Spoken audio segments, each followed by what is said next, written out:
চাঁদাবাজ দলের সদস্যরা লোকটাকে উলঙ্গ করে বেরিয়েছে, একটা প্রচেষে তাকে পাথর নিক্ষেপ করে তার পুরস্কার দিতে দেওয়া হয়েছে। আজকে আমরা অত্যন্ত ব্যথিত, অত্যন্ত লজ্জিত। নতুন করে কি আমরা আবার সেই প্রস্তর থেকে ফিরে গেলাম কিনা? আমার দেশে আজকে অশান্ত, আমার দেশে চাঁদাবাজি হয়, দর্শন হয়, খুন হয়, আর লন্ডন থেকে ফোন করা হয়, প্রিয় বোন আমি তারেক রহমান বলছি,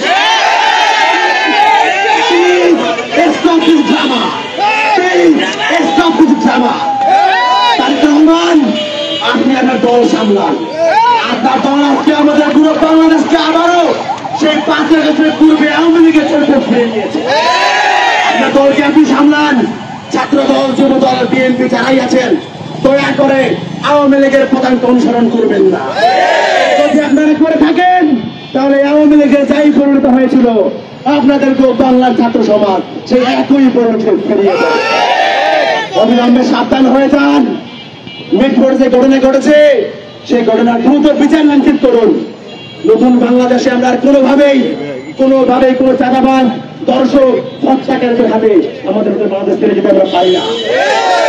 প্রিয় ভাইয়েরা, আসুন আমরা আল্লাহ তাআলার কাছে বলি, হে আল্লাহ, এরা জালিম জালিম জালিম জালিমদের যে পরিণতি তুমি যুগে যুগে করেছো, নমরুদকে দেখিয়েছো, ফিরাউনকে দেখিয়েছো, সর্বশেষ খুনি আওয়ামী লীগকে দেখিয়েছো।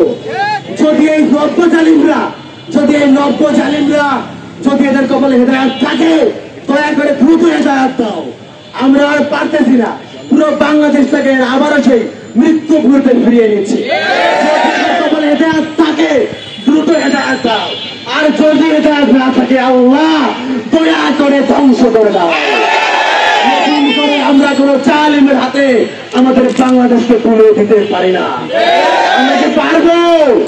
জুলাই আগস্টের সেই চেতনা নতুন করে বাংলাদেশে বাস্তবায়ন করতে হবে। বাংলাদেশ তোমার ভয় নাই, জুলাই আগস্ট ভূমি নাই। বাংলাদেশ তোমার ভয় নাই, 5 আগস্ট ভূমি নাই। বাংলাদেশ তোমার ভয় নাই, গণ অভ্যুত্থানের ভূমি নাই। যদি নতুন করে বাংলাদেশের মাটিতে কেউ আওয়ামী লীগ হওয়ার চেষ্টা করে, তাকে আওয়ামী লীগের মতোই পরিণতি ফিরিয়ে দেওয়া হবে।